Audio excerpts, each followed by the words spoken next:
Baik teman-teman, kita jumpa lagi. Kita akan bahas selanjutnya yaitu chapter 4 tentang software.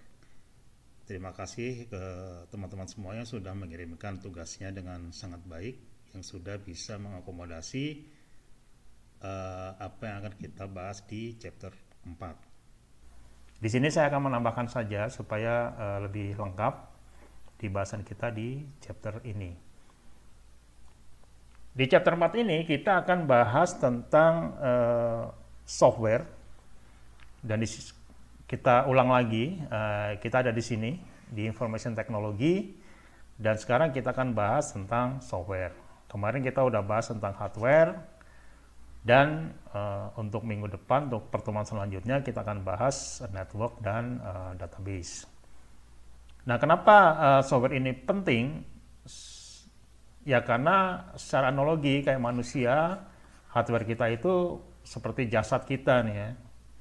Dan software kita itu adalah ruh.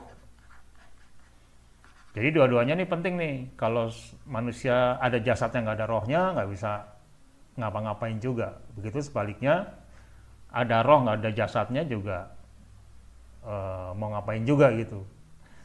Jadi ini harus ada dua-duanya nih supaya bisa hidup atau bisa beraktivitas secara alami. Baik, kita lanjutkan. Jadi kalau hardware nggak ada softwarenya, ya ibarat manusia ada jasad tapi nggak ada rohnya gitu ya. Jadi kita sekarang bahas software karena ini juga sangat penting. Di sini saya akan menambahkan saja dari teman-teman yang sudah presentasi. Dengan map ini, ada peta ini akan lebih mudah memahami apa itu software. Jadi software itu adalah instruksi yang diberikan atau disampaikan kepada hardware supaya dia bisa bekerja sesuai yang kita inginkan. Nah, software ini dibagi dua pembahasannya, yaitu kita bicara tentang jenisnya dan license-nya atau izinnya. Kalau kita bicara jenis software itu ada dua nih, ada operating system dan ada application. Operating system itu adalah sebuah software yang tujuannya adalah memanage hardware, jadi dia yang mengendalikan hardware. Jadi hardware kita ini baru bisa digunakan setelah diactivate atau di manage dulu oleh software operating system ini atau sistem operasi. Jadi kita belum bisa memasang atau menginstal application software sebelum OS ini ada. Oke. Nah, OS ini, banyak software OS ini yang kita temui di pasaran ya. Contohnya adalah Linux operating system atau Unix atau Microsoft Windows yang teman-teman banyak pakai, atau Macintosh yang teman-teman pakai produknya Apple. Kemudian Android, ini juga OS tapi jalannya di mobile phone, di smartphone ya, dan lain-lain. Jadi ini harus jalan dulu nih, harus dipasang dulu nih. Nah, setelah ini dipasang, baru kita bisa install application-nya atau aplikasinya. Nah, aplikasi software ini dibagi secara umum dibagi 3 kategori. Yang pertama, orang sebutnya adalah general application atau aplikasi umum, di mana hampir semua orang tuh pakai, tidak spesifik latar belakangnya, mereka semua pakai. Contohnya adalah produknya Office atau perkantoran ya. Di situ ada word processor. Hampir semua orang menggunakan ini untuk ngetik, untuk membuat CV, untuk membuat surat. Itu semua pakai ini, word processor nih. Kemudian ada spreadsheet. Spreadsheet ini adalah sebuah software yang biasanya hanya terlihat ada sheet-nya nih, ada table-nya nih. Contohnya namanya spreadsheet. Produknya contohnya adalah Excel di Microsoft Windows atau Calc di LibreOffice. Nah, banyak sekali. Jadi nggak cuma Excel aja. Jadi banyak sekali produk yang menyediakan aplikasi spreadsheet. Di Google juga ada Google Sheet contohnya kan, bentuknya sama kayak gini juga. Dan mereka bisa di-save ke Excel bisa, di-save ke LibreOffice bisa, dan sebagainya. Tadi Word, kalau produknya Microsoft ada Microsoft Word, yang biasanya kamu pakai ini nih. Tapi ada produk yang lain, banyak juga. Contohnya adalah LibreOffice Writer dan sebagainya. Untuk presentation, kalau produknya Microsoft, contohnya PowerPoint nih yang teman-teman juga sering pakai. Nah, saya ini, kebetulan ini saya tidak pakai PowerPoint, saya pakainya produknya LibreOffice. LibreOffice Presentation. Sama aja, dan mereka bisa saling open dan saling save, bisa juga, nggak masalah. Oke, kalau mau pakai Google juga ada tuh, Google Presentation ya kan. Jadi sekarang ini sudah tidak terpaku oleh satu produk, kita bisa pilih banyak produk. Tergantung kita butuh yang mana. Oke. Kemudian ada yang disebut dengan specific application. Spesifik ini khusus, jadi aplikasi khusus, di mana orang yang menggunakan ini juga orang-orang khusus. Nggak semua orang bisa pakai. Contohnya program atau aplikasi accounting. Ada Zahir, ada MYOB, dan sebagainya. Itu adalah produk-produk accounting. Di mana orang yang bisa pakai itu harus belajar accounting dulu, gitu kan. Jadi nggak sembarangan orang, nggak secara umum. Kalau orang yang nggak belajar accounting atau nggak tahu accounting, pakai itu juga bingung makainya nih, gimana nih makainya nih, karena dia harus ngerti dulu apa itu accounting. Itu disebut dengan specific application. Image dan video prosesor juga gitu, orang-orang yang ngerti grafis, ngerti video dan sebagainya, atau punya seni, baru bisa menggunakan image atau video prosesor. Kalau orang-orang yang nggak punya pengalaman itu, tidak suka dengan itu, ya pasti akan mengalami kesulitan. Jadi orang khusus nih untuk kebutuhan khusus juga. Nah, sekarang ada BI atau Business Intelligence, ini juga satu software yang lagi tren, yang banyak perusahaan berbasis information system yang menggunakan ini nih. Ini sudah dijelaskan oleh salah satu teman kita dengan cukup bagus. Jadi BI ini adalah sebuah software di mana digunakan oleh para manajer. Hasil produknya BI ini, itu dia akan menyediakan report atau dashboard sehingga orang atau manajer atau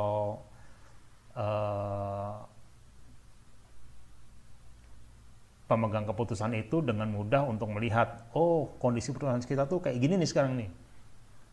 Kita punya insight atau punya prediksi nantinya akan kayak gini. Nah, itu software BI namanya, atau Business Intelligence.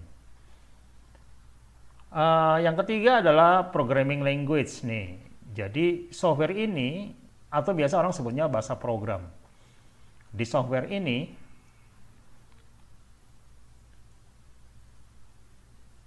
programmer atau developer bisa membuat software lain atau software operating system. Jadi maksudnya gini, bahasa program ini digunakan untuk membuat operating system atau membuat application software.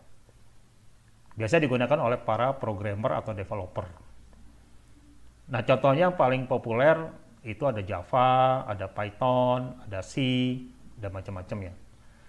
Nah, di sini Java, Python, C, dan sebagainya, ada PHP, ada apa lagi ya? Ada Ruby, ada assembler, dan sebagainya. Itu banyak sekali. Itu bukan masalah bagus atau tidak, tapi kita membuat apa gitu ya. Jadi mereka biasanya produk mereka tuh spesifik, lebih spesifik. Ini untuk buat ini, cocoknya pakai ini. Buat ini, cocoknya pakai ini. Misalkan orang, saya mau buat game kayak GTA misalkan, itu biasa pakai C, model-model kayak gitu tuh. Saya mau buat aplikasi yang bisa berbasis artificial intelligence. Nah, sekarang orang banyak pakai Python. Oh, saya mau bikin aplikasi untuk ERP, untuk kepentingan internal perusahaan. Nah, itu biasa orang pakai Java. Walaupun yang lain juga bisa dipakai, tapi populernya mereka lebih mudah pakai yang mana. Oke. Kemudian kalau kita membahas tentang platform itu bagaimana aplikasi tadi bisa dipakai atau diakses. Itu ada dua, yaitu versi desktop atau versi web. Di teman kita, beberapa teman kita sudah membahas dengan baik, sehingga kita bisa ikuti aja presentasinya dan itu sudah cukup bisa mengakomodasi. Jadi desktop itu adalah software yang diinstal dulu, bedanya dengan web nih. Jadi ini bukan masalah bagus atau tidak lagi, jadi masalah kebutuhan, kita butuh yang mana, bukan bagusnya pakai desktop, bukan, atau bagusnya pakai web, bukan. Mereka punya kelebihan dan kekurangan. Web itu sangat fleksibel, karena apa? Di klien atau di user tidak perlu install macam-macam kan, hanya buka browser, contohnya pakai Firefox atau pakai Google Chrome, itu udah bisa langsung memakai aplikasi tersebut, ya kan? Jadi nggak usah pakai install macam-macam. Kalau desktop itu harus diinstal dulu, download, install, baru dia bisa jalan. Nah, kelebihannya desktop, dia pasti lebih cepat dan lebih baik. Karena apa? Karena dia bisa langsung akses ke perangkat kita, langsung menggunakan secara optimal hardware kita. Ini versi desktop nih. Biasanya kalau game-game itu, yang game-game yang berat-berat itu ya, itu pasti desktop, nggak mungkin pakai web gitu kan. Kalau web itu gamenya ya game-game ringan gitu ya. Karena apa? Web ini sebenarnya aplikasi itu jalannya ada di server. Nah, bisa bayangkan kan, kalau misalkan yang akses servernya itu jutaan orang kayak Facebook, bisa bayangkan itu berapa besar kita harus siapin servernya, sumber dayanya, misalnya memorinya, harddisknya, itu bedanya di situ. Kalau desktop, walaupun memakai jutaan, server kita nggak terlalu repot, ya kan? Karena sumber daya, hampir sebagian sumber daya besar, memori, harddisk itu pakai di klien. Apalagi komputer sekarang atau PC-PC sekarang itu sumber dayanya gede-gede banget gitu ya, harddisk udah tera, memori udah giga gitu ya. Itu menurut saya malah jarang kepake kalau kita pakai web aja. Karena kalau kita pakai aplikasi web, semuanya dihandle di server. Kalau desktop, semuanya dihandle di perangkat kita sendiri. Itu aja bedanya gitu. Jadi kamu bisa mendesain, nanti bisa menyarankan ke sebuah perusahaan, oh ini cocoknya pakai desktop, oh ini cocoknya pakai web aja, dan sebagainya. Oke. Nah, ada satu lagi yang untuk bisa dipertimbangkan. Kalau aplikasi kita itu butuh banyak klik pakai mouse gitu ya, itu cocoknya pakai web. Karena web itu memang dirancang untuk klik sini, klik sini, klik sini gitu kan. Kalau desktop ini digunakan untuk aplikasi yang menggunakan keyboard yang banyak. Misalnya kita input data dalam jumlah besar, wah itu repot kalau pakai web. Pasti pakai desktop, oke. Kira-kira itu aja. Jadi ini bukan masalah baik atau tidak, tapi mana yang cocok, mana yang enggak. Kemudian kalau kita bahas license itu adalah izin. Tentu nggak cuma software ya, hampir semua yang sifatnya dipakai secara publik atau umum itu pasti harus ada izin. Karena ini relasinya nanti ke undang-undang, ke hukum gitu ya. Misalkan nggak hanya software, contoh kita buat makanan nih. Selama makanan itu kita pakai buat sendiri, keluarga sendiri atau tangga kanan kiri, itu nggak perlu izin kali ya, nggak perlu izin ke pemerintah gitu. Tapi kalau udah kita jual, nah tentu harus izin nih. Karena apa? Kalau tiba-tiba ada yang sakit, wah kita harus kena nih, harus mempertanggungjawabkan kan, gitu aja maksudnya kan. Nah sama software juga seperti itu, harus ada izinnya supaya tidak terjadi kesalahpahaman di kemudian hari. Nah izin ini ada 3 secara umum, yaitu yang pertama adalah komersial. Komersial itu namanya komersial, jadi harus beli. Yang kalau mau pakai harus ngeluarin uang, gitu, itu namanya komersial. Bukan gratis ya, bukan free, tapi contohnya apa? Windows, dan produknya dan turunannya seperti Word, Excel, PowerPoint dan sebagainya itu dia adalah komersial sebenarnya, bayar. Walaupun banyak orang yang sekarang menggunakan jalan pintas, tinggal copy aja gitu kan. Itu sebenarnya melanggar license, melanggar undang-undang atau melanggar hukum. Oke, tapi kita nggak bicara tentang itu. Pokoknya ini hanya supaya teman-teman tahu bahwa itu software adalah harus beli karena dia termasuk izinnya komersial. Ada yang izinnya setengah komersial, contohnya itu sebenarnya free misalkan. Ini setengah komersial, walaupun free dia kok setengah komersial. Ya pernah nggak dengar ada software yang gini, software ini free, tapi ada tapinya nih, tapi nggak semua fasilitas atau tidak semua menu bisa dipakai. Itu banyak contoh, jadi dia untuk promo aja biasanya, untuk mengenalkan ke masyarakat gitu. Software ini kita bisa pakai, bisa download, tapi ya terbatas, nggak semua fasilitas bisa dipakai. Atau pernah dengerin nggak, misalkan software ini free tapi hanya 3 bulan aja, contohnya gitu. Ya dia free bener, dia nggak bohong, dia free kok, cuma 3 bulan, ada cumanya, ada tapinya gitu ya. Ya. Terus yang ketiga, ini adalah yang benar-benar free atau gratis, nggak pakai syarat, nggak pakai tapi, namanya disebut dengan open source. Open source sendiri adalah sumber terbuka maksudnya, jadi benar-benar bahasa programnya itu dikasih juga. Kamu mau oprek-oprek, mau ganti-ganti, sembarang lah. Pokoknya kita, si pemrogram atau developer itu udah buat, udah jadi, dan sumbernya dikasih juga. Copy terserah, mau diapain, mau disebarin lagi juga nggak apa-apa. Jadi benar-benar ikhlas gitu ya. Jadi benar-benar free dan libre. Libre itu nggak ada syarat. Contohnya Linux yang pernah kita dengar, LibreOffice, ini untuk pengganti Office. Kalau Office itu bayar, kalau kita nggak mau bayar atau pakai yang free, benar-benar free, ya kita bisa pakai LibreOffice. Kita tinggal install, download, install, dan kita bisa pakai. Gim itu pengganti Adobe Photoshop, yang mahal itu gitu ya. OpenShot itu juga untuk movie, untuk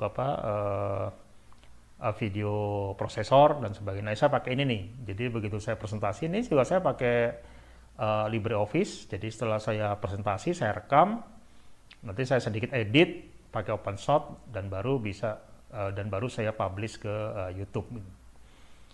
Teman-teman juga pakai, cuman saya yakin pakai produknya yang jalan di Microsoft Windows atau komersial.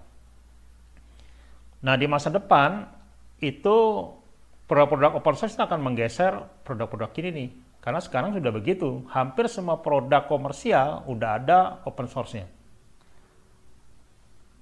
Nah, ini ada teman kita juga tuh yang bahas, loh kalau open source itu dapat duit dari mana dong, gitu kan. Ya ini orang-orang ikhlas aja nih. Nggak tahu juga nih, di dunia ini ada aja orang kayak gitu ya, capek-capek buat tapi kasih free. Kalau ini kan wajar nih, orang capek buat, dijual, itu wajar. Tapi orang-orang open source ini, dia sudah bikin software yang sangat canggih dan sangat bagus, tiba-tiba gratis. Gimana itu maksudnya? Oke. Nah, makanya nanti di masa depan, bisnisnya itu akan beda. Bisnisnya di dunia IT ini, bisnisnya itu bukan jual software lagi. Tapi kita jual jasa gitu. Jadi jual jasa itu maksudnya si perusahaan meng-hire kita itu untuk jasa kita maintenance, kita jasa install. Karena softwarenya udah ada, udah jadi gitu. Jadi kita kebanyakan kan seperti itu. Dan semakin murah karena berkompetisi kan di sini. Oke. Nah, ini tentang software kira-kira seperti ini. Ini ada sebuah platform, kita punya hardware. Nah, supaya aplikasi kita jalan, kita harus yang pertama adalah install atau pasang operating system. Nah, operating system ini nggak sembarangan kita pasang. Kita harus lihat hardware kita apa. Sebagai contoh secara umum nih, hardware itu ada PC, ini ada PC, ada server, terus ada smartphone atau mobile. Nah, ini kita pasang operating system sesuai dengan hardware kita nih. Kalau hardware kita PC atau server, kita pasang ini operating system yang berbasis PC server. Contohnya ada Linux, ada Windows, ada Macintosh yang kita pakai Apple. Kalau hardware kita Apple punya, ya kita install Mac. Nggak bakal jalan dengan baik kalau hardware kita Apple, tapi installnya Windows. Saya nggak tahu jalan apa tidak, tapi secara teori akan sulit jalan karena beda environment. Begitu pula kalau kita Macintosh install Linux itu juga beda environment, jadi nggak gampang jalan gitu ya. Oke. Begitu pula ini kalau hardware kita tuh jenisnya mobile atau smartphone. Nah ini operating systemnya juga harus disesuaikan. Contohnya ada Android yang kita pakai, yang banyak pakai ya, populer. Atau iOS. iOS ini Apple punya nih. Jadi smartphone yang produknya Apple itu iOS. Jadi kita juga nggak sembarangan. Produknya Apple install Android juga nggak akan jalan. Saya juga nggak tahu jalan atau tidak. Tapi secara teori, secara umum nggak akan jalan begitu aja. Mungkin ada teknik tertentu, tapi nggak akan optimal karena beda. iOS itu adalah hardware yang spesifik, dia punya kelebihan sendiri sehingga dia nggak bisa pakai operating system yang lain. Nah, begitu operating system kita sukses dipasang, baru kita pasang application software-nya nih.